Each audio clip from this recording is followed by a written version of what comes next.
Motion along one dimension with constant acceleration is governed by these four specific equations. And while most students just memorize them, our goal today is actually to completely master them. We're going to derive them from scratch, and we're going to extract as much information as we possibly can from them. And in order to do that, we first need to define four ideas. Number one, average velocity. Number two, instantaneous velocity. Number three, average acceleration. And number four, instantaneous acceleration. And near the end of this video, I'm actually even going to show you how to describe position and velocity when acceleration isn't constant. That is, when acceleration itself changes with time. So let us consider an object moving along the x-axis. We first want to simply describe its motion, and one of the easiest ways that we can describe its motion is by measuring its change in position over an elapsed period of time. We denote an object's change in position as delta x, and it's defined as the final position, just x, subtracted by the initial position. And similarly with time, the change in time, or the elapsed time, is the final time value minus the initial time value. Now, we usually define our coordinate axes so that x naught, the initial position, is just equal to 0, and so delta x is just x. We defined t naught, the initial time, as t naught equals 0.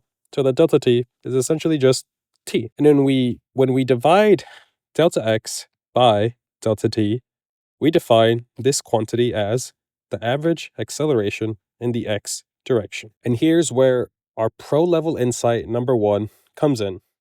Average velocity depends on displacement, not distance. If you look closely at this definition up here, you'll see that delta x is actually just a displacement, not a distance traveled. And this distinction is where the true value of the average velocity lies. So let's take two objects.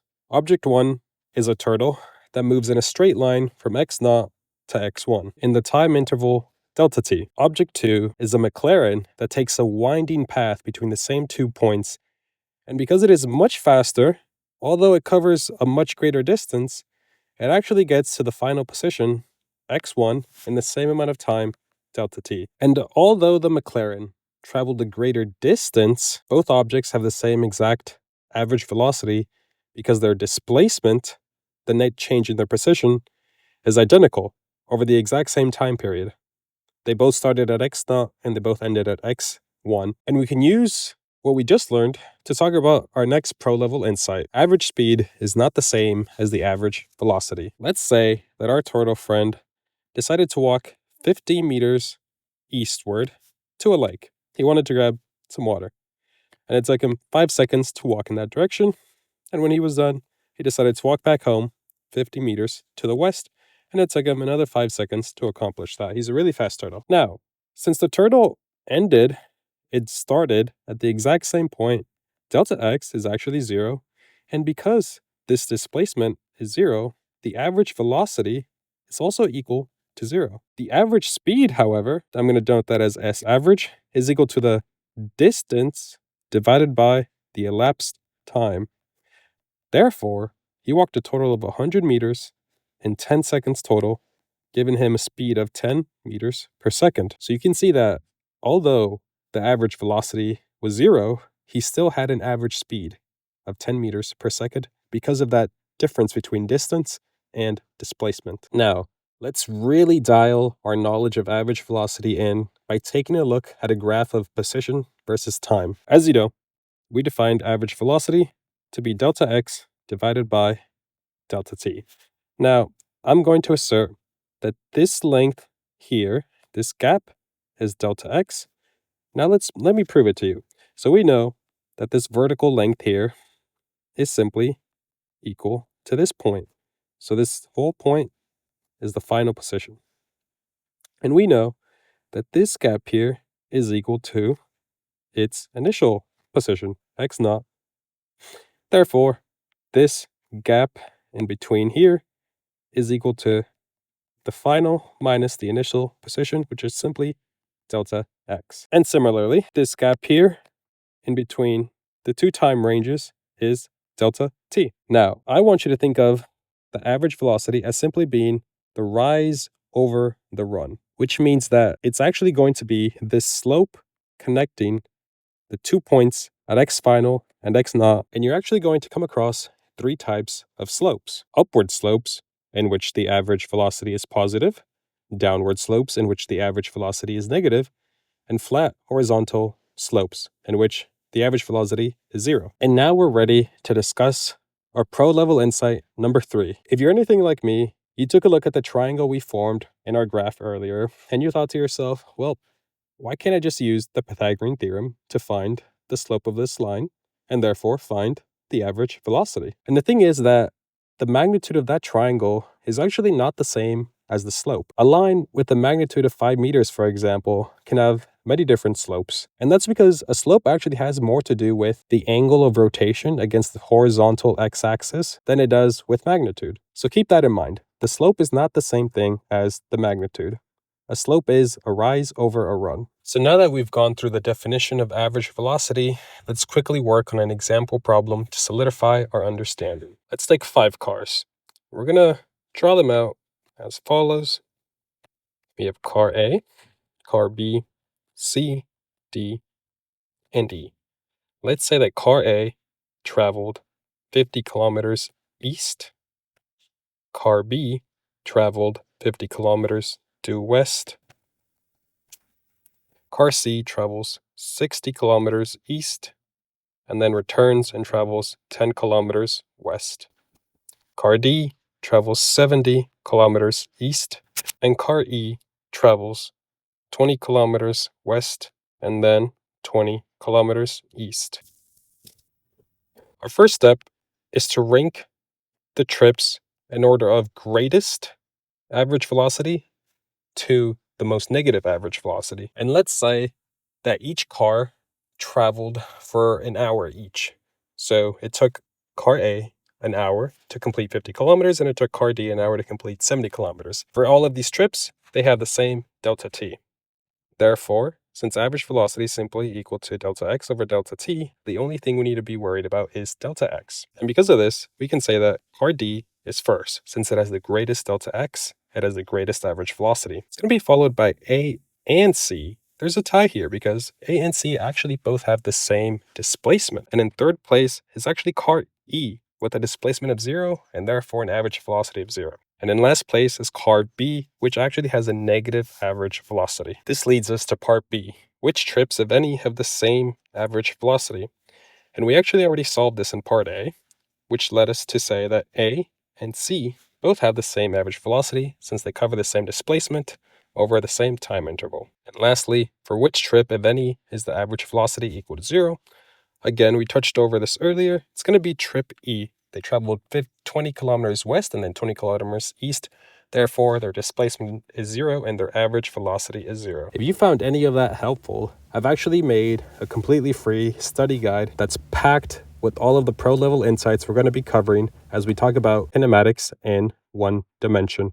You can grab that by clicking the link down below, again, completely free. Average velocity tells us what happened over an interval. But what if we want to know the velocity at a specific single moment in time? This is what we call the instantaneous velocity. Graphically, average velocity is the slope between 2 points. And instantaneous velocity is what happens when we bring those 2 points infinitely close together. The slope between 2 points becomes the slope of the curve at a single point.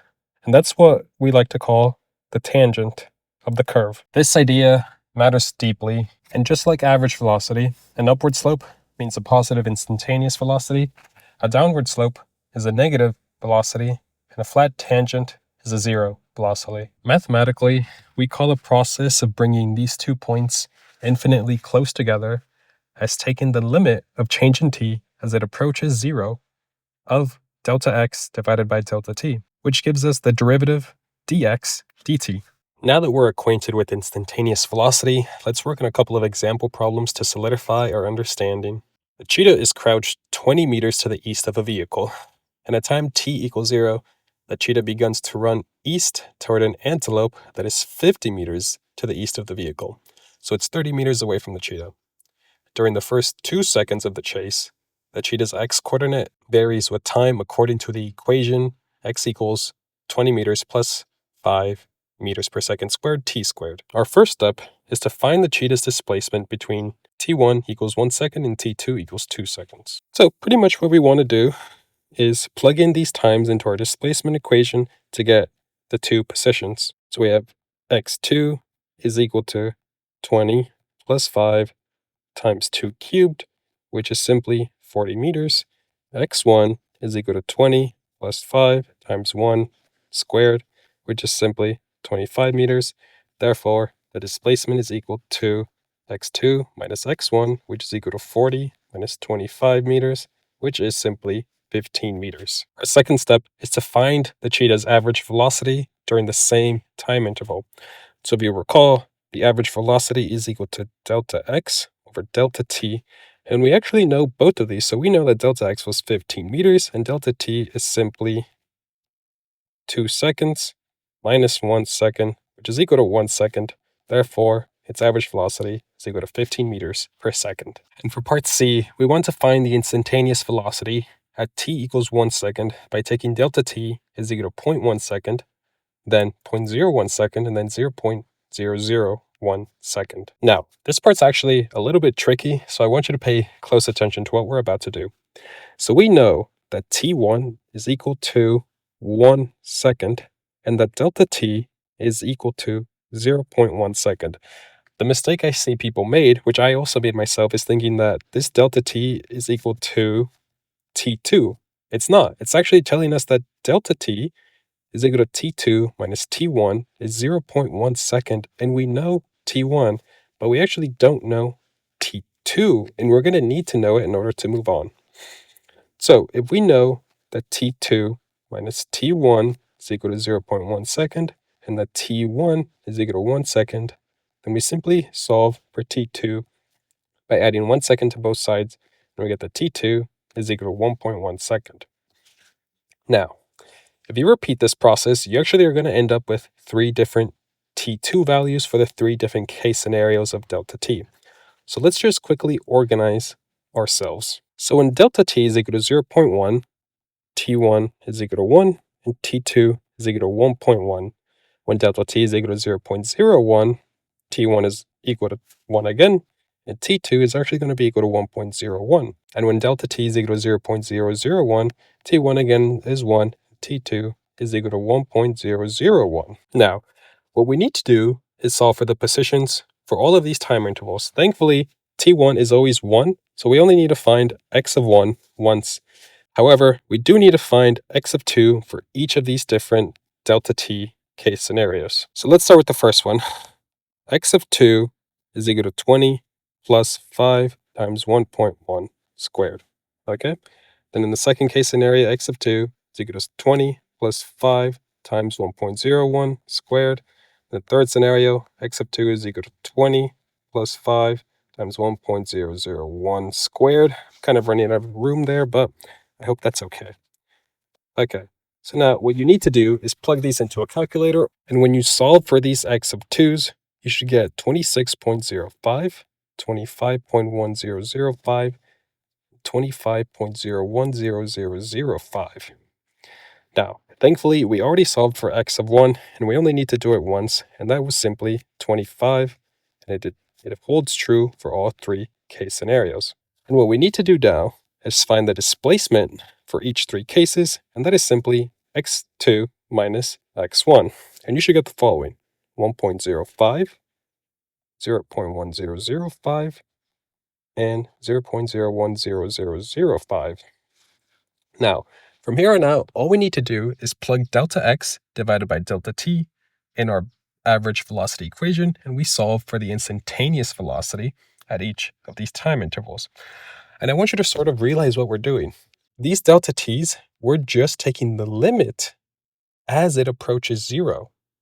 So what we're doing is we're calculating the instantaneous velocity using algebra instead of simply taking a derivative using calculus. So again, average velocity is equal to delta x over delta t.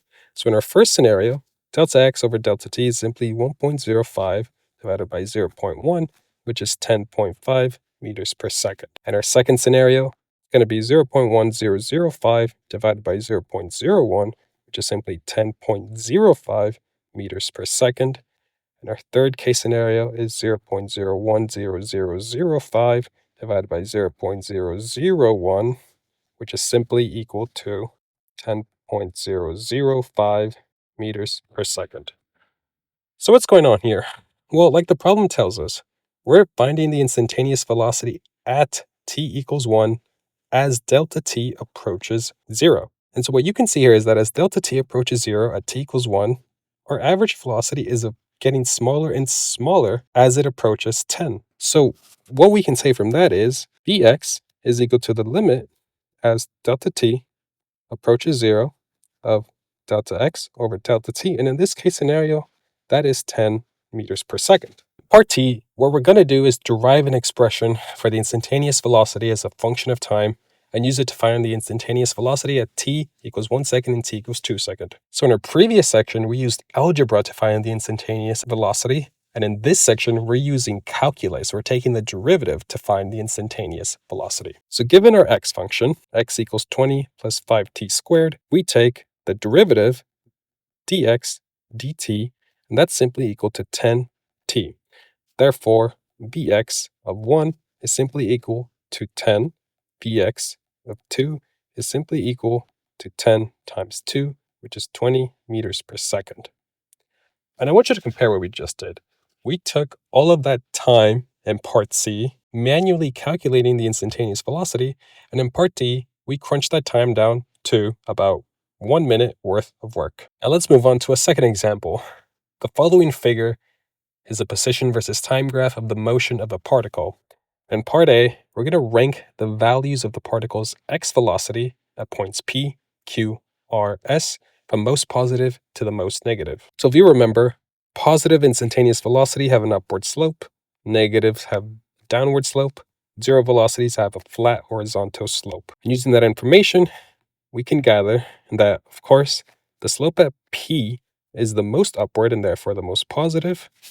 So it ranks number 1. The slope at Q and S are actually both flat, so they're neither positive nor negative, and they're going to rank together at number 2, while the point at R is downward, so it's negative and it ranks last. For part P, we simply want to answer the question, when is the instantaneous velocity positive? Well, that's going to be at the point in which we have an upward slope, which is only at point P. And for part C, we want to answer the question, when is the instantaneous velocity negative? That's when the slope is downward, and again, that is only a point R. For part D, we want to find when the instantaneous velocity is equal to 0, and that is at points Q and S. And part E is actually a fun one. We want to rank the particle's speed at the points P, Q, R, and S from the fastest to the slowest. Now remember, speed is a magnitude. It doesn't care about whether it's positive or negative, so we're only focused on the steepness of slopes here. So let's dive into this. At point P, the slope looks to be about that. And at point R, the slope looks to be about that, while at point Q and S, the slope is, well, non-existent. So we can see that point R has the steepest slope and therefore the fastest speed. And it's going to be followed by P. And then lastly, it's going to be a tie with Q and S having 0 speed. We're halfway through our 4 core ideas. And now that we understand how position changes, we need to understand how velocity changes. Which brings us to average acceleration, and it's defined as the change in velocity divided by the elapsed time. Which brings us to our pro-level insight number 4. The velocities that we see here, Vx minus V initial x, are instantaneous velocities. And I just want to make that clear because we just stopped talking about average velocity and instantaneous velocity. And since these two velocities are occurring at a specific time, t final and t initial, they are specific instantaneous velocities. And here's your pro-level insight number 5. You can feel acceleration, but you cannot feel velocity. So let's imagine you're sitting down in a train which has all the windows completely blacked out so that you cannot see the changing landscape around you. If this train were moving at a velocity, and it also was moving at an accelerated pace, it's accelerating, you would actually be able to feel your body being pressed backward into the seat. And that is your body detecting this change in velocity. And because of that, you would know that you were moving. But if we took A second example, in which you're moving at constant velocity, meaning that you're not accelerating, since the windows are completely blacked out and you can't see anything outside, you actually wouldn't know that you were even moving. To you, everything would be still. On the velocity versus time graph, average acceleration is, again, the slope between 2 points. An upward slope is a positive acceleration, a downward slope is a negative acceleration, and a flat slope is zero acceleration. And by now, you should be noticing the pattern. And we're intentionally repeating this because repetition is how you become fluent in the new things that you are learning. Repetition is your path to mastery. Okay, let's get some practice in with average acceleration now. An astronaut has left an orbiting spacecraft to test a new personal maneuvering unit, and as she moves along a straight line, her partner on the spacecraft measures her velocity every 2 seconds, starting at time t equals 1 second. And that looks like this. And what we're going to do is find the average acceleration over each of these time intervals. So let's get started. Starting with part 1, we go from t1, 1 second, to t2 equals 2 seconds. Therefore, delta t is equal to 2 seconds. And it actually is, because of the way this problem is formed, delta t is just going to be the same 2 second intervals for each of these sections. And now we have to find the change in velocity from 3 seconds to 1 second, which is simply 1.2 minus 0.8, which is equal to 0.4 meters per second. Therefore, the average velocity for part 1 is going to be 0.4 meter per second divided by 2.0 meters per second, which is equal to 0. That is wrong. That's just supposed to be second. So it's going to be 0.2 meters per second squared for part A. For the second part, let's do the same thing. We know delta t is equal to 2.0 seconds, and from the interval of 5 seconds to 7 seconds, delta Vx is going to equal 1.2 minus 1.6, which is equal to negative 0.4 meters per second. Therefore, the average velocity over this interval is equal to negative 0.4 meters per second divided by 2.0. I almost put meters per second again.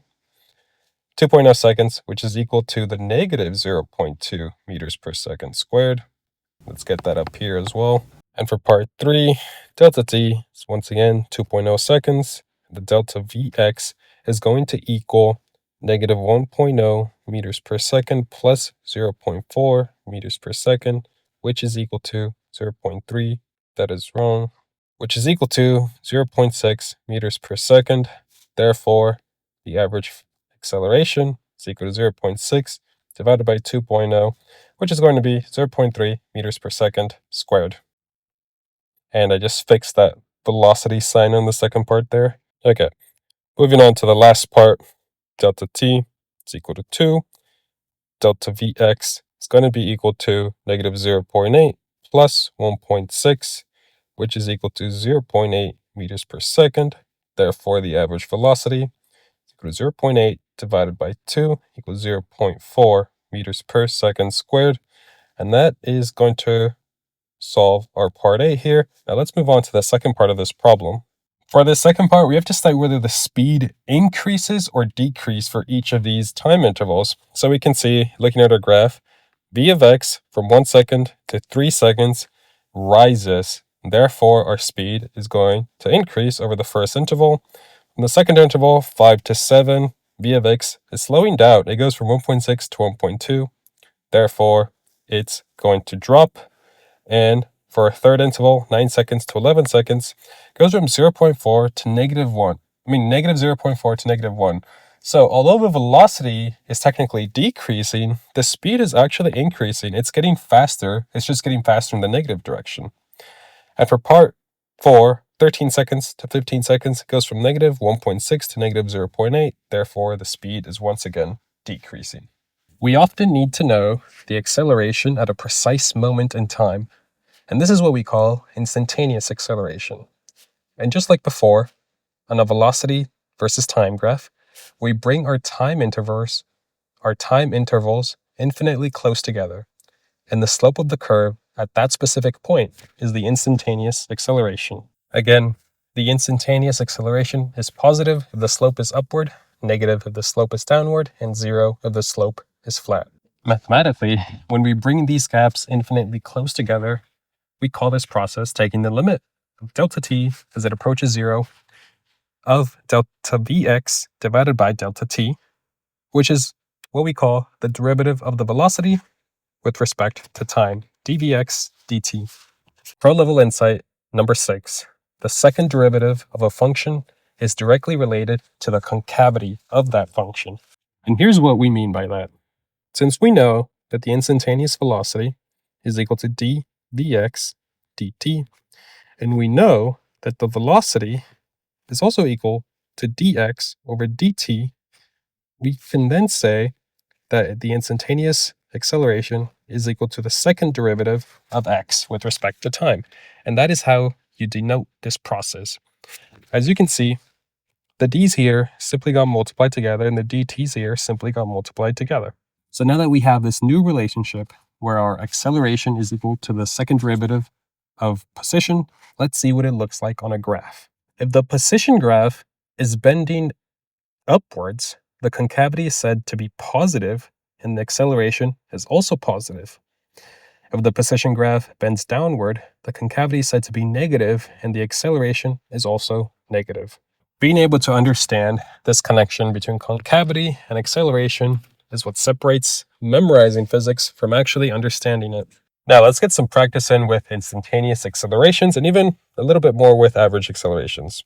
So let's say the velocity of a car can be modeled by the following velocity equation, 60 plus 0.5 t squared. For our first part, we're going to find the change in the car's velocity from time equals 1 second to time equals 3 seconds. And then we're going to find the average acceleration for the same time interval. And lastly, we're going to find the instantaneous acceleration at time t equals 1 by taking the delta t to first be 0.1 seconds, then 0.01 second, and then 0.001 second. And for our last part, we're going to use calculus to derive an expression for the instantaneous velocity.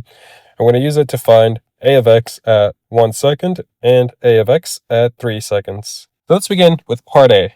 Well, we know that delta Vx has to be Vx at time equals 3 minus Vx at time equals 1. And when you plug in 3 and 1 into the equation, you're going to get the following numbers. 60 plus 0.5 times 3 squared, which is 9, minus 60 plus 0.5 times 1 squared, which is just 1. So essentially, the 60s cancel out, and you get 4.5 minus 0.5, which is equal to 4.0. That's delta Vx for part 1. Part B is quite simple. We know since the average velocity is simply delta Vx over delta t, we just plug in numbers. Vx is 4.0 and the delta t is equal to 2 seconds. Therefore, the average velocity over this time interval is 2 meters per second squared. And for part C, hopefully this looks familiar to what we did when we calculated the instantaneous velocity earlier using the algebraic method, which is essentially what we're going to do here, but only for instantaneous acceleration. So we know that it is quite useful to make a little graph. So t1 is equal to 1 second. I'm just going to leave out the units for right now. T1 is equal to 1 second. This is just for 3 case scenarios. Delta t is equal to 0.01. Delta t is equal to 0. Actually, I got that wrong. 0.1, 0.01, and then 0.001. Cool. This means that T2 is equal to 1.1. T2 for this one is equal to 1.01. And T2 is equal to 1.001. Awesome. Cool. So now we need to know what v of x of 1 second is. Thankfully, that's just going to be the same for all 3. And we need to know what v of x at 1.1 is for this one, v of x at 1.01 is, and v of x for 1.001 is. So let's quickly just find v of x of 1. If we plug it in to our equation here, we get 60 plus 0.5. So that's just going to be 60.5, 60.5, 60.5. Cool. Now, all I'm going to do for this next section is plug in the time values into the equation for each separate case, and then I'm going to use a calculator to do it for me, and I'll come back with the results.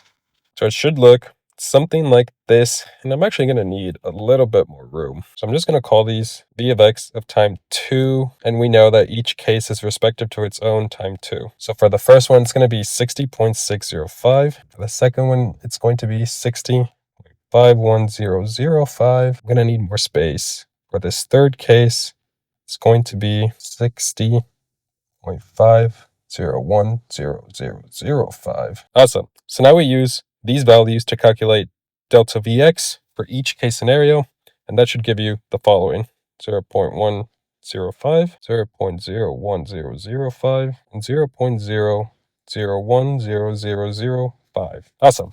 So from here on out, it's going to be quite simple. We just calculate the average velocity, which is the delta Vx over delta t for each case scenario. For our first one, it's going to be 0.105 divided by 0.1, which is the same as just saying 0.105 times 10. That's a little trick that I always use. So it's going to be 1.05. For our second case, it's going to be 0.01005 times 0.01, which is the same as saying 0.01005 times 100.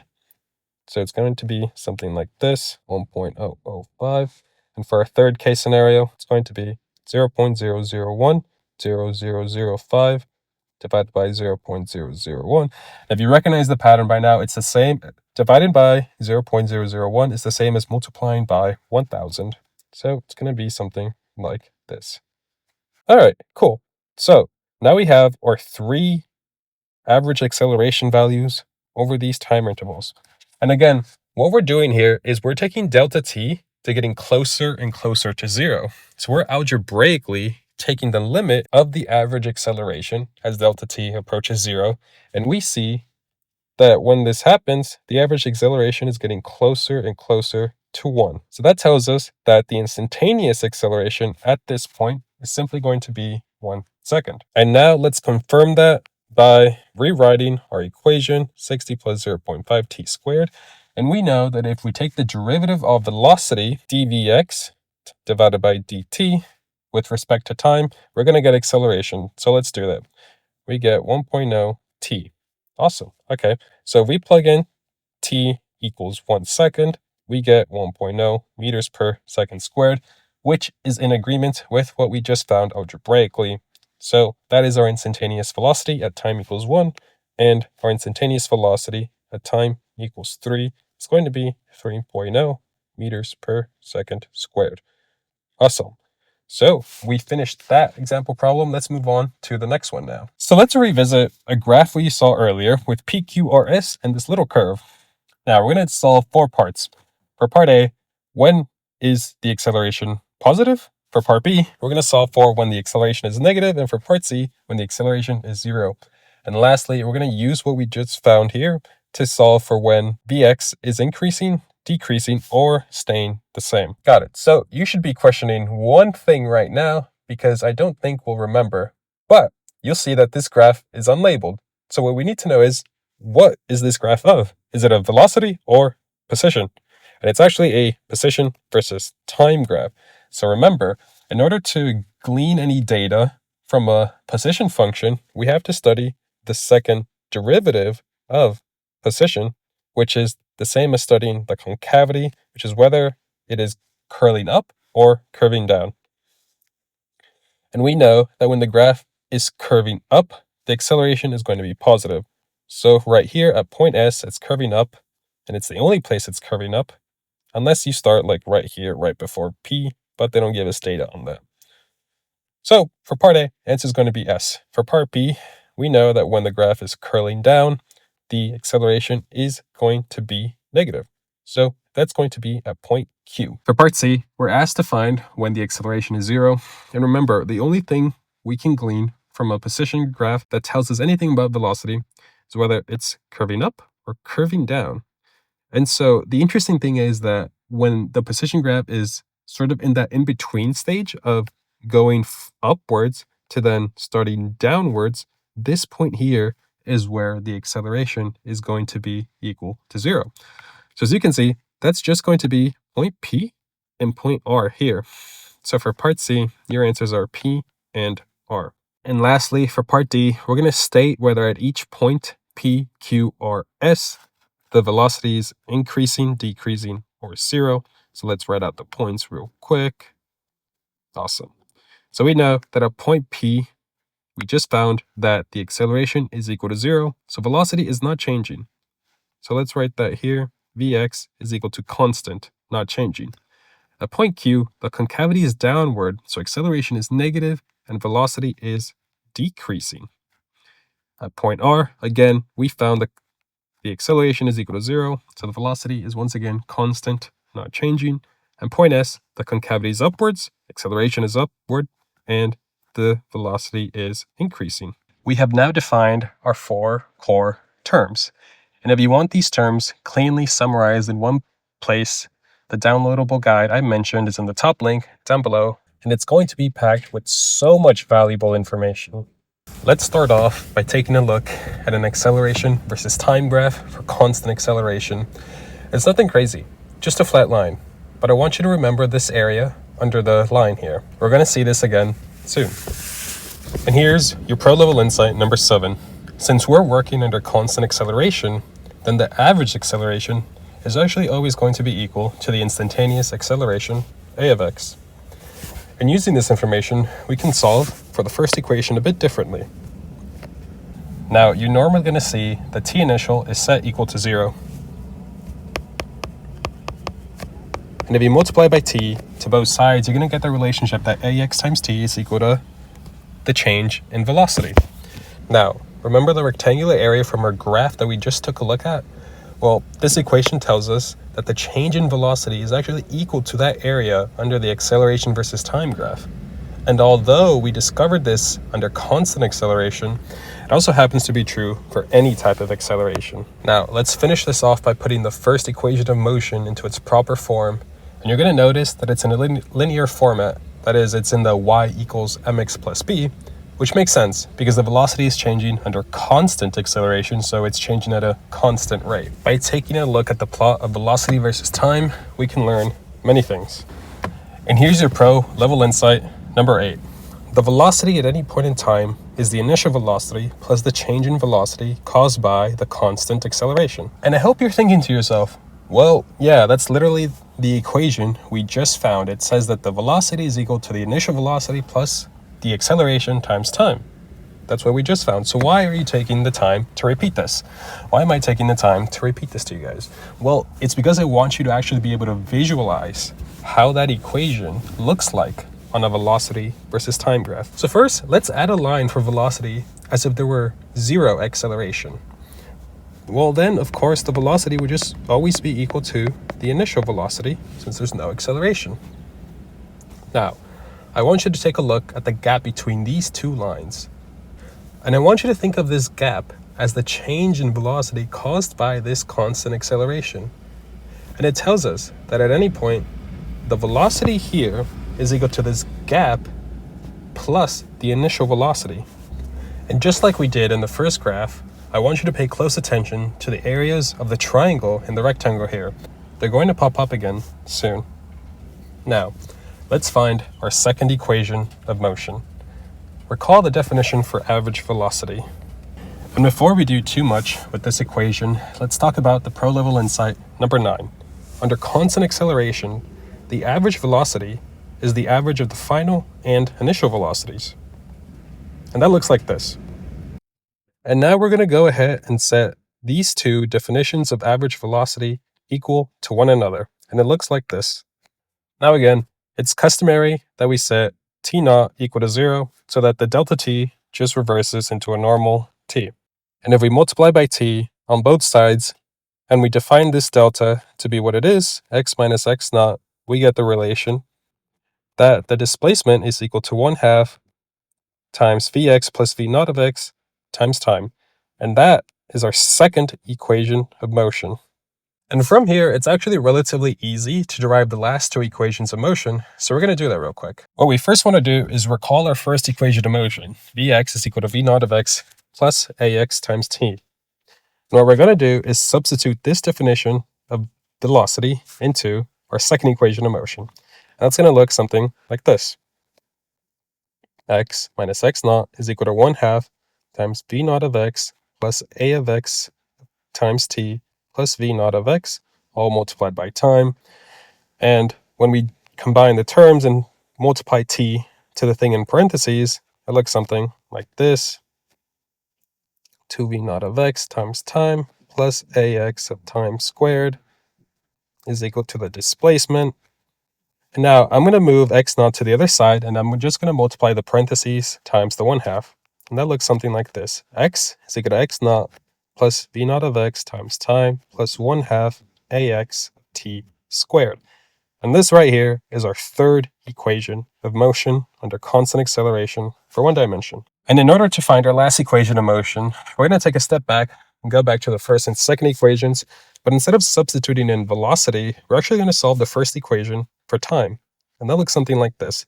We simply subtract by v naught of x on both sides and then divide by acceleration. And we use this definition of time and substitute it in to the second equation of motion now. So we get the displacement is equal to 1/2 times vx plus v naught of x times v of x minus v naught of x divided by the acceleration. Cool. So now let me make this look a little bit more obvious. Now from here, it just becomes apparent that all we need to do is multiply by 2a of x on both sides and then just factor out what's in the parentheses. And at the end, you should get something that looks like this. And what's really powerful about this equation is that there's absolutely zero time dependence. And it is in fact the only equation we have that doesn't depend on time. And with that done, we have derived our 4 equations of motion under constant acceleration. But of course, there's a little bit more analysis that we can do in order to make sure that we glean the absolutely most amount of information possible from this. Remember the areas that I asked you to remember under the velocity versus time graph? Well, they should start to look a bit more familiar now. And it turns out that just how we found that the area under the acceleration versus time graph is equal to the change in velocity, the areas under the velocity versus time graph is equal to the change in position. And that's simply our third equation of motion rearranged a little bit. Now, let's take a look at the position versus time graph. And I'm going to draw out 3 functions here. First, I'm going to draw our third equation of motion, which involves motion under constant acceleration and an initial velocity. Then, I'm going to draw a second equation of motion under a constant velocity with no constant acceleration. And lastly, I'm going to draw an equation of motion for simply an object at rest. That is, there's no acceleration and there is no velocity. Now, let's start out with motion with no velocity and no acceleration. It is, of course, a flat line. So what's the difference between this and motion with constant acceleration? Well, you see here that this second line simply has a slope that rises at the same rate. And I want you to think of this gap as the influence caused by the constant velocity. That is the change in position due to the velocity. And now, what's the difference between this second function and our third one with constant acceleration? Well, you can see that it starts to curve. And the reason that is because of the acceleration in the t squared. It is now turned into parabolic form. And I want you to think of this gap as the influence caused by this term with acceleration. And when you add up these 3 intervals here, you can see that the position x at any point is composed of these 3 lines, x naught plus v naught of x times time plus 1/2 ax t squared. And that's the same thing as saying that the position at any time is equal to the initial position plus the change in position due to velocity plus the change in position due to the change in velocity. Okay, beautiful people. Now let's get some practice in with our equations of motion. So this is example 2.4 in the University Physics textbook by Friedman that we're following. A motorcyclist is heading east through a small town and he's accelerating at a constant pace of 4 meters per second squared. So let's draw that out real quick. So A is equal to 4.0 meters per second squared. At time t equals 0, he is 5 meters east of the city limits signpost while he moves east at 15 meters per second. Okay, so let's say this is also t equals 0. And at this time, x naught is 5.0 meters east of here. Let's say this is the signpost. Those are the city limit signposts. Cool. And he's also moving with, whoops, and he's also moving with velocity equals 15 meters per second, all at this time t equals 0. So for part A, we're going to find the cyclist's position and velocity at time t equals 2.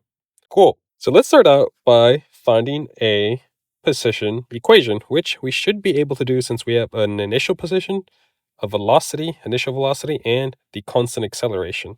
So that's going to be x is equal to x naught plus v naught of x times t plus 1/2 a t squared. A of x, I just used a here, but it's the same thing. Awesome.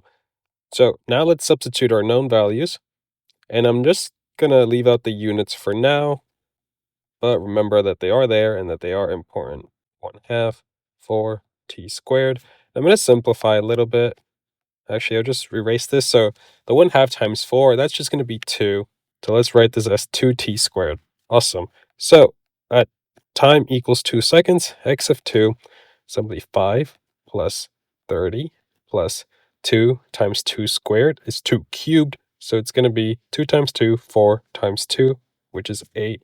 And all of this is equal to 35 plus 8, 43 meters. And now that we have to solve for the velocity, I want to do this using calculus. So we know that this is the position function, 1/2 ax t squared, and we know that the velocity is simply the derivative of the position function with respect to time, which is equal to v naught of x plus ax of t, which actually just works out to be the equation of motion we already know. But it's interesting and powerful how that works out, right? Okay, so now let's just substitute our known values. V is equal to 15 plus 4t. And to find the position at t equals 2, we just substitute in 2 for t, and that gets us 15 plus 8. So v of 2 is equal to 23 meters per second. And that is our answer. All right. And for part B, we're going to solve for when the speed of the cyclist is equal to 25 meters per second, where is he?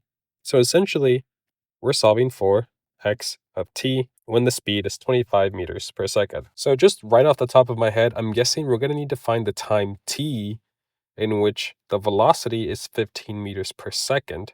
And since he's only moving in one direction, there should only be one velocity, one time at which that speed is 15 meters per second. Now, I mention this because let's say, for example, we have something like a pendulum. A pendulum, as you know, swings back and forth. So let's say it could be at location here and location here. And sometimes what you see in problems like this, where there's motion in back and forth, still one dimension-ish. This is actually, a pendulum is two-dimensional motion, but let's say it's one dimension in the sense that it's moving radially.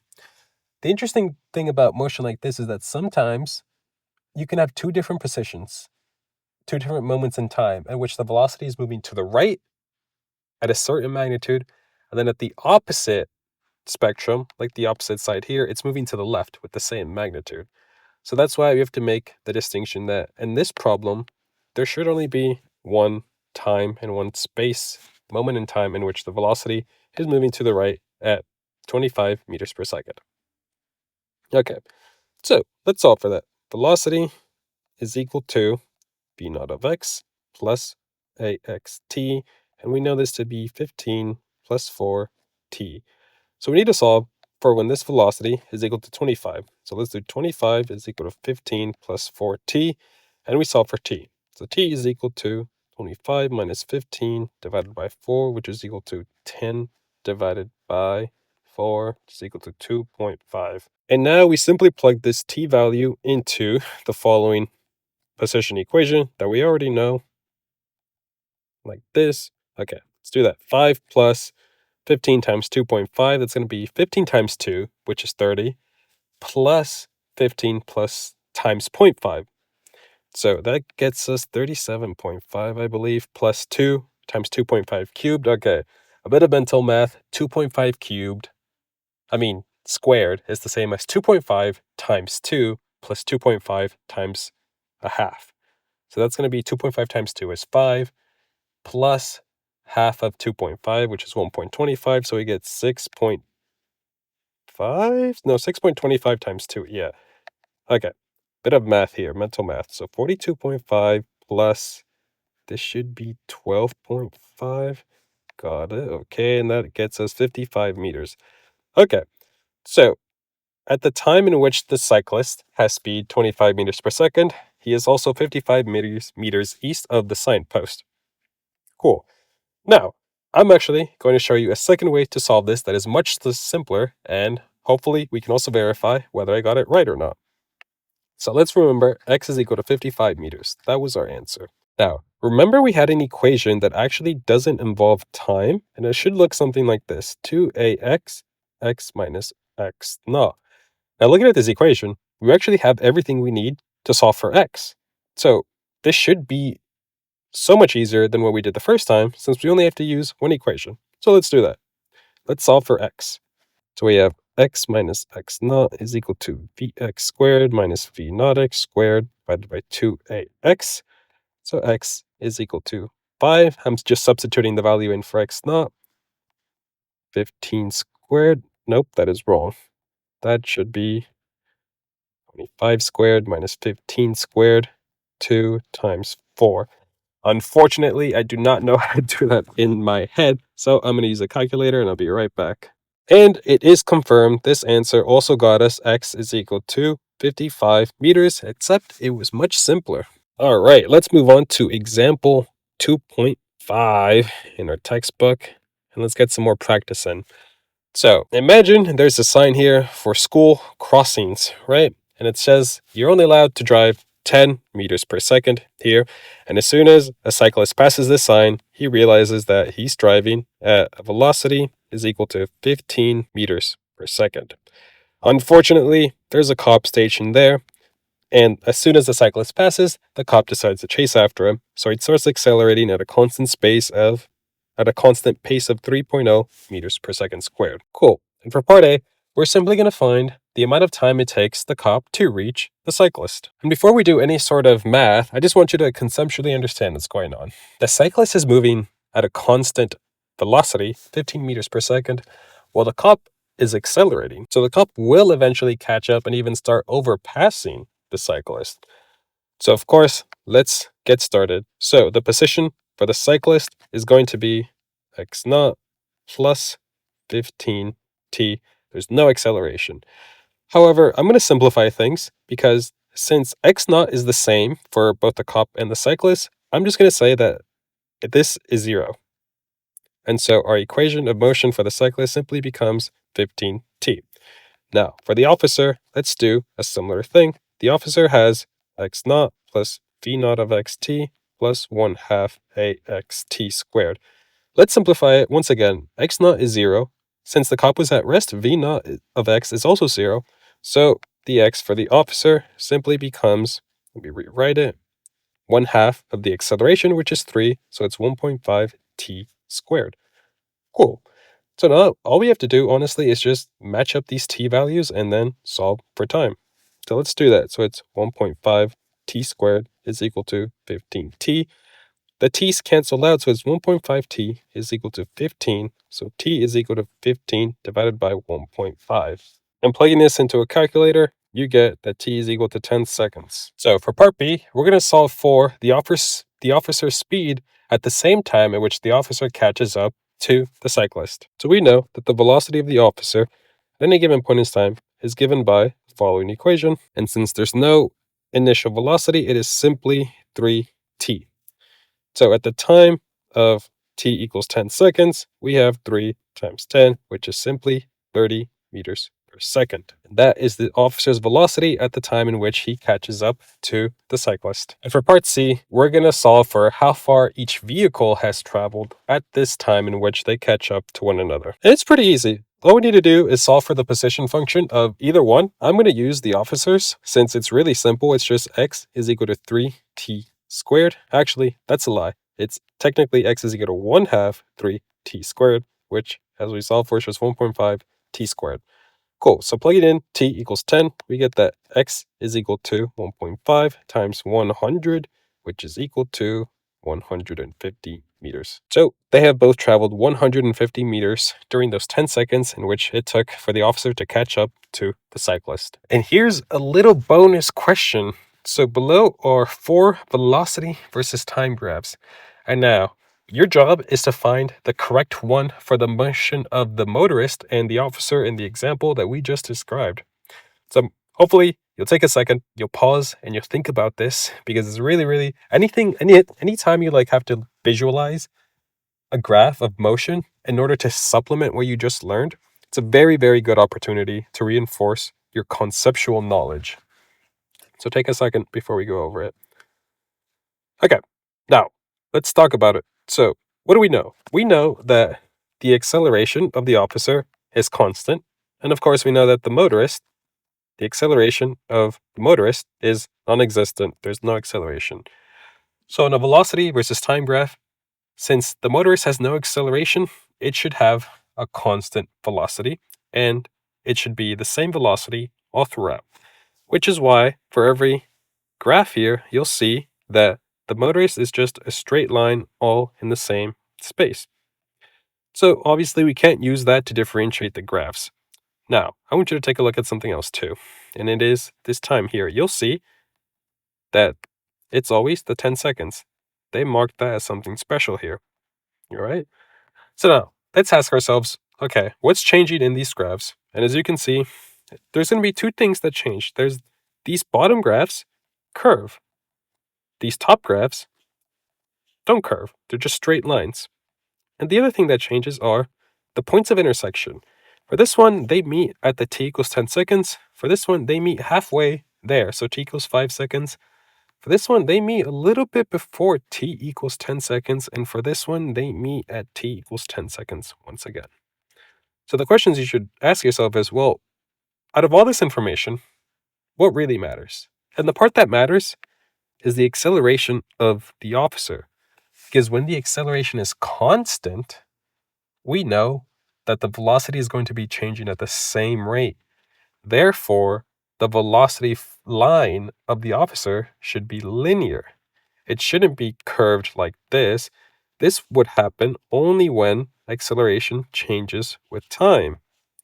So we know that it can't be the bottom 2 graphs. And that leaves us with graph 1 or graph 2. So what's the difference here? The difference is the velocity at which the lines intersect. In this first graph, it tells us that at t equals 10 seconds, when the cars meet up, they have the same velocity. The second graph tells us that at t equals 5 seconds, they have the same velocity. Therefore, at t equals 10 seconds, the officer's velocity is greater than the motorcyclist. And remember, we actually found that at t equals 10 seconds, the velocity of the officer was equal to 30 meters per second. And also recall that the velocity of the motorist is constant, and it was simply 15 meters per second. So with that information, you should be able to see that the only possible solution is B, because at this graph, at t equals 10 seconds, the officer's velocity is greater than the motorcyclist's velocity, which is what we know to be true. Now, here's where things get really interesting. Although we derive these equations considering a ball moving in a straight line along the x-axis, it turns out that these equations actually apply to any motion in a straight line with constant acceleration, including free fall. So if we wanted to study an object falling from the sky, the physics doesn't really change much. We simply swap the x's for y's, and we set our acceleration equal to g, because we know that the acceleration of an object falling downward is equal to g, which is 9.8 meters per second squared. So you don't actually need something new, you just need to apply the formulas you already know. Okay, now let's work on an example problem, because it's a beautiful day to continue to study some physics. Practicing free fall, example 2.6. A €1 coin is dropped from the Leaning Tower of Pisa and falls freely from rest. What are its position and velocity after 1 second, 2 seconds, 3 seconds? Okay, cool. So let's imagine this triangle is our tower. Very concrete. This is our coin, and it's dropped.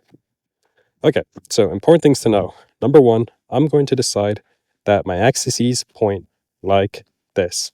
So this means that the y position is actually increasing as it goes down and not decreasing, because traditionally our y-axis points up. What this means is that our position velocity is going to look like this. Y is equal to y naught plus v naught of y t plus 1/2 g t squared. Had we chosen our y-axis to point upwards, it would actually be minus 1/2 gt squared. And that's simply because gravity would be pointing downwards, which is the opposite direction of the y-axis. But in this case, since our y is down and gravity also points downwards, well, it points to the center of the earth, in which case it's downwards. It is in alignment, and therefore it is plus. So we need to find position, velocity at 1 second, 2 seconds, and 3 seconds. Awesome. Let's do this. Let me get rid of this, and let me just write that out concretely. Equations over here, y is equal to y naught, which I'm going to say is 0. And our initial velocity, since it was dropped from rest, is also 0. Therefore, y is just equal to 1/2 gt squared. And to find velocity, it is simply the derivative of y with respect to time, which is simply equal to vy is equal to gt. Cool. So let's find y of 1 is going to be equal to 1/2 g. V of 1 is going to be equal to g. Y of 2 is going to be equal to 1/2 times g times 2 squared, which is 2g. V of 2, and I apologize, my Y's kind of look like these. V of 2 is going to be equal to 2g. Y of 3 is equal to 4.5 g. V of 3 is equal to 3g. All right, before we move on, one thing to point out is you can see that y is increasing by g. It's a linearly increasing rate, which makes sense because our acceleration is constant. It's just g. And you can see that y increases exponentially as time goes forward. So those are our answers, and now let's move on. Okay, example 2.7. We throw a ball vertically upward from the roof of a tall building. The ball leaves our hand at a point even with the roof railing a little bit stretched out with an upward speed of 15 meters per second. And then the ball is just left in free fall to its own devices, left to gravity. So for part A, we're going to find the ball's position and velocity at t equals 1 second, and then the position and velocity at t equals 4 seconds. Okay, so now let's quickly write out our position graph. Y naught, I'm going to take to be, let's take it to be 0. So just for clarity, our axis is going to look like this. This time I'm going to choose y to point upwards and x still to the right, with this point here being y equals 0. Okay, so y naught is 0. We do have a starting velocity this time, which is 15t. And since gravity is pointing in the opposite direction, it's going to be minus 1/2 gt squared. Awesome. Our velocity function is just the derivative of that, which is 15 minus gt. Cool. And now we just plug in the times. Y of 1 is equal to 15 minus 1/2 g. Now, just so you know, g is equal to 9.80 meters per second squared. However, I'm going to choose to just leave it as g, because once you get into more advanced physics, you actually work more with letters like G, A, B, F for forces, W for work, and you don't tend to plug in numbers a whole lot. So it'll be good practice for that. And y of 4 is equal to 60 minus 8g. V of 4 is equal to 15 minus 4g. Part B, we're going to find the velocity at our time t5 when y of t5 is equal to 5 meters. And what that means is we have to find the velocity when the ball is 5 meters above its starting point. So it's still upwards. Now, we quickly just want to pay attention because our ball moves something like this. It goes up, and then, as you know, it goes down, which, if 5 meters can be here, and it once again can be here. So there can actually be two possible solutions for part B, unless 5 meters happens to be its maximum. So let's see. Now, we want to find V given a certain Y. We could find T first. However, let's take advantage of the fact that we have an equation that actually relates V naught, acceleration, and position. And there are no x's here. So let's just solve for v. It's going to be vy is equal to the square root of v naught y squared minus 2g with y, and y naught is equal to 0. So now we just plug in our values. Vy is equal to 15 squared minus 2, 9.80. And this time, since they are expecting a numerical answer, I am going to plug everything into the calculator, which gives you a plus or minus 11.3 meters per second. Now, there's actually no right or wrong answer here, since it's just asking us to find the velocity when y is 5 meters above the railing. There's going to be two instances in which the ball is 5 meters above the railing, and so there's going to be two velocities. So they're both actually correct. And for part C, we're going to find the maximum height reached. Awesome. Now, a quick little conceptual check. The ball moves like this, it goes up, and then it goes down. So velocity is going upwards, and then it moves downward. But in order for velocity to go from pointing up to pointing down, it has to pass through a certain point in which it's actually equal to 0. So that's something we're going to use to find the answer to this problem. So remember, velocity at any point in time is equal to Vy 15 minus gt. So we just set Vy equal to 0, and we solve for t, giving us t is equal to 15 divided by g. And then we plug that into the position function and solve.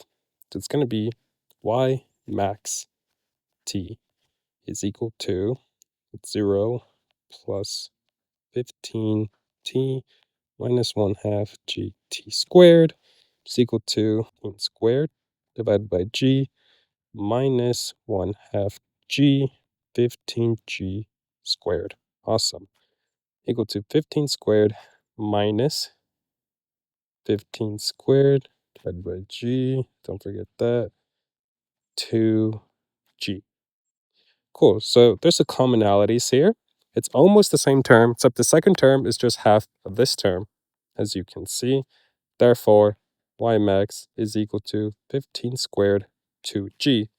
Now, you know that 15 is just the initial velocity, so just a quick conceptual check. Let's just keep this in variable form. V naught of y squared divided by 2g. So that's actually going to be true regardless of what problem you're working with. As long as you don't consider air resistance, wind resistance, this is just variables. We didn't plug in any specific numbers yet, so this equation is always going to be true. And when you plug in numbers, you're going to get that y max is equal to 11.5 meters. For the last part, part D, we're going to find the ball's acceleration when we're at the maximum height. Now, this is actually a little bit of a trick question because all throughout the motion, the ball's acceleration is the same. It doesn't matter where it is. The acceleration is always going to be negative 9g or negative 9.80 meters per second squared. Okay, now for our last bonus section, at what time has the ball fallen to y of t is equal to negative 5 meters? So essentially, when is the ball 5 meters below the railing, below the starting point? Cool. So first, let's see what we want to do here. It's looking like this is going to be a quadratic equation, but I'm trying to see if there's another way to do it, because a quadratic equation means we have to plug in using a calculator, and I try to avoid calculator work as much as possible. But from the equations that I know, it doesn't seem like we'll be able to avoid it, because we have the velocity equation, v is equal to v naught minus gt. We have the position equation, y naught plus vt minus 1/2 gt squared. We have the equation without time, and then we have the equation with position and the average velocities with t. So it looks like either way, we're going to need to have a t squared in there no matter what. Okay, might as well use the position function because it's the simplest. Y is equal to 15t minus 1/2 gt squared. So we need to put this into into ax squared plus bx plus c form in order to use the quadratic equation, I believe. It's going to be 1/2 gt squared minus 15t minus 5 meters. Okay, so remember, quadratic equation, minus b plus or minus b squared minus 4ac divided by 2a, I believe. So let's plug in our terms. And this is ax squared minus bx, no, plus bx plus c. So we have a is equal to g divided by 2, b is equal to negative 15, c is equal to negative 5. And we just plug those into our equation. All right, let me scroll down a bit for some space. So we have 15 plus or minus 15 squared minus 4g halves times c, which is minus 5, well, times minus 5, and then 2 times g divided by 2, so it's just g. Awesome. Let's simplify this a bit. This is going to become 15 plus or minus 15 squared minus 4 divided by 2 is 2, times 5 is 10, and it's a negative times a negative, so it's 10g all divided by g. Now, what you need to do, what I'm going to do, is plug all of this into a calculator, and I will be back when I have my results. Oh, and by the way, this is all t equals. The quadratic equation solves for the x. So in this case, it solves for t. Okay, so we get t is equal to 3.36 or negative 0.30. Now, out of these two answers, only one of them makes sense in this example. T equals negative 0.30 means that we had the ball in our hands. That's t equals 0. So 0.3 seconds before that, the ball was apparently negative 5 meters below. Doesn't make sense for this example. So the only correct answer would be t is equal to 3.36 seconds. All right, a quick little bonus. Let's say we have a ball and we toss it upward. And we know that it reaches a maximum height h at a certain time t after it leaves our hand. And we actually solved for this. So let's say we toss it up with initial velocity v naught y. We don't actually, we know what it is, but I'm not going to tell you. In physics and advanced physics, that's what's going to happen. They're going to say, you tossed it up with the velocity v naught. And you're like, okay. And they're like, yeah, that's it. Just use v naught y. Don't use a number. Get used to just using letters and symbols instead of numbers. So we solved that. For the maximum height, ym, the equation looks like this, v naught squared divided by 2g. So for part A, we're going to ask you, if you double the initial speed you throw it at, what happens to the maximum height? So let's see. Y is equal to 2 v naught y squared divided by 2g, which is equal to 4 times v naught y squared divided by 2g. Okay, so we have ymn, and that's y of maximum nu, just the new maximum height. That's equal to 4 times this term here, which is essentially our old maximum height. And that's going to be 4 times ym. So we see that when we double the initial speed, we also quadruple the maximum height. And here's a similar question. If you double the initial speed, what happens to the time it takes for the ball to reach that maximum height? So remember, we have our velocity equation is equal to v naught y minus t, and for the maximum height, velocity is equal to 0, and t is equal to v naught y divided by g. If we double the initial velocity, we simply double the new time. So it's 2 v naught y divided by g, which is equal to 2 times the old maximum time. So when we double the initial speed, we double the time it takes for the ball to reach that maximum height. In many problems, however, we don't actually know the position or the velocity as functions of time, but we do know an acceleration, and most of the time, this is an acceleration that varies with time. So this is where algebra stops and calculus takes over. And in order to find the velocity from a change in acceleration, we use integration. And after we find the velocity from the acceleration, what we want to do is use integration again to find the position. And just as the derivative looks like the slope of a function, the integral looks at the area under the curve. If you want to keep this level of clarity throughout your physics education, make sure to click that first link in the description to grab your free physics intuition guide for one-dimensional motion. Okay, beautiful people. Let's get started with some practice. Let's really integrate what we just learned with an example problem. Okay, so we have Sally, example 2.9, driving along a straight highway, and at time t equals 0, she's moving at 10 meters per second in the positive x direction. Okay, so v naught of x is equal to 10 meters per second. Let's write that down real quick. And at this time, she passes a signpost at x equals 50 meters. Okay, so we have x naught is equal to 50 meters. Let's get this drawn out real quick. So this is 0, x equals 0. Let's say this is x naught. Here's your signpost. And let's make this our velocity vector. Cool. Her x acceleration as a function of time is ax is equal to 2.0 minus 0.10 t. So as we can see, acceleration is changing with time. Okay, and for part A, we're simply going to find the velocity and the position functions as functions of time. So what are we going to do? We are going to integrate. So we know that bx of t, we're going to start with velocity, is going to be equal to b naught of x plus the integral time with respect to time. It's going to look like such. Oh, I forgot the t here. Okay, so let's do this. Bx of t is equal to, we know that's 10 plus 2.0 t minus 0.10 divided by 2 t squared from t and then 0. So it's going to be Vx of t is equal to 10 plus 2.0 t minus 0.05 t squared. So that's a velocity function, and as you can see, it is curving already, which means that our position function is most likely going to be cubic. And now to find position, we simply integrate the velocity function with respect to time again.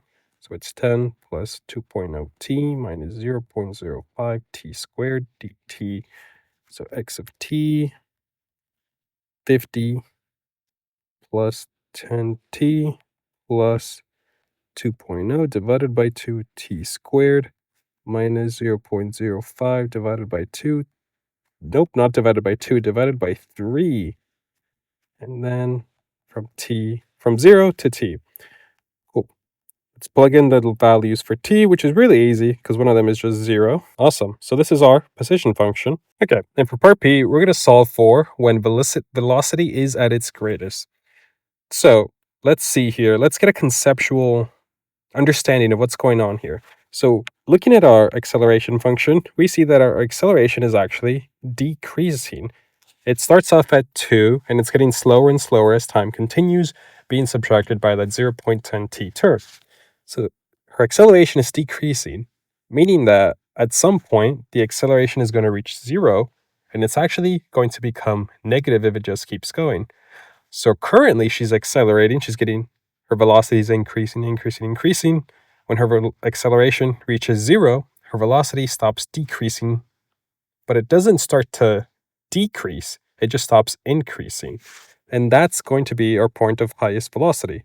So we solve for when a of x is equal to 0. And let's do that real quick. So it's going to be t is equal to 2.0 divided by 0.10, which is the same as just multiplying by 10. So at t equals 20 seconds is when our velocity is greatest. For part C, we're simply going to find what this greatest value of maximum velocity actually is. And that's really simple. We just plug this t value into the velocity equation. So it's going to be 10 plus 2.0 times 20 minus 0.05, 20 squared. Awesome. It's going to be 10 plus 40 minus 20 squared. That's simply going to be 200 times 2. Did I do that right? Yeah, I think that's right. So it's 400 times 0.05. Now, let's keep doing this mentally, guys. Whenever you can, take the opportunity to do mental math. See that as an opportunity to hone your mental skills, your mental mathematical knowledge.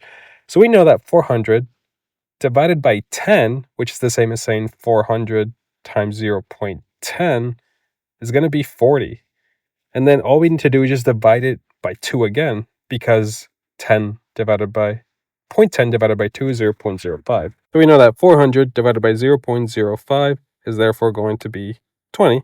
So it's 10 plus 40 minus 20.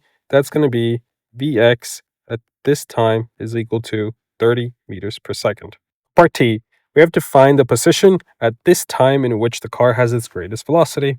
Again, pretty simple. We just plug in our t value into the position equation.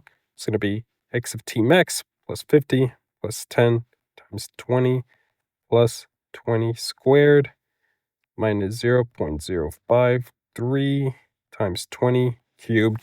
Let's try to do this mentally.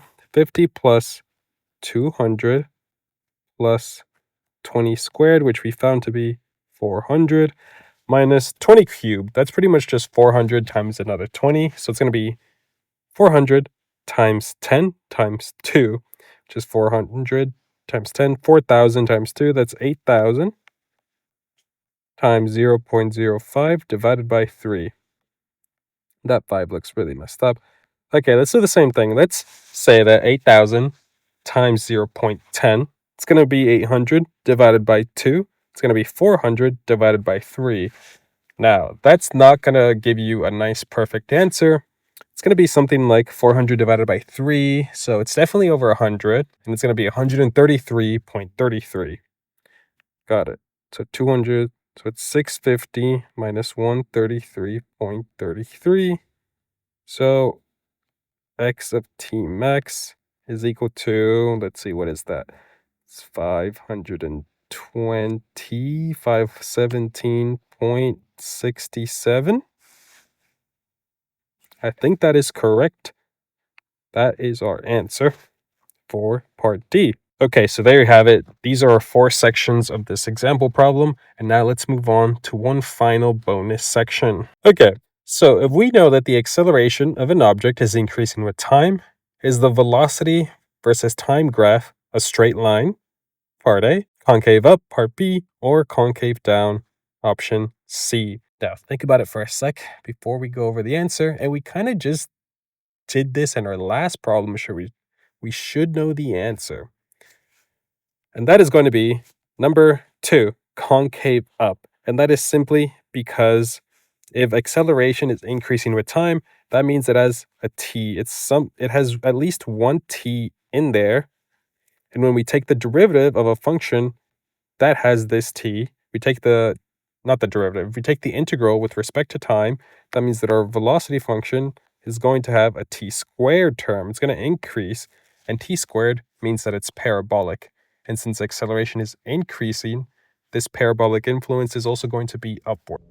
Okay, if you made it this far, I just wanted to say, first of all, thank you, because this video took a very, very long time to make, and I just want you to hopefully say thank you to yourself, because if you made it through an hour and like 20 minutes of lecture like that, then you must be a very, very rare and special type of human, because believe me, I'm 24 years old, so I've kind of been around a little bit. I know most people just finish things and don't just start things and don't actually finish them, myself included, of course. So thank you for watching all the way, and just leave me a comment a little rocket ship down below so that I can see you and acknowledge you for taking this time to really improving your physics knowledge and just your overall yourself, your personal development.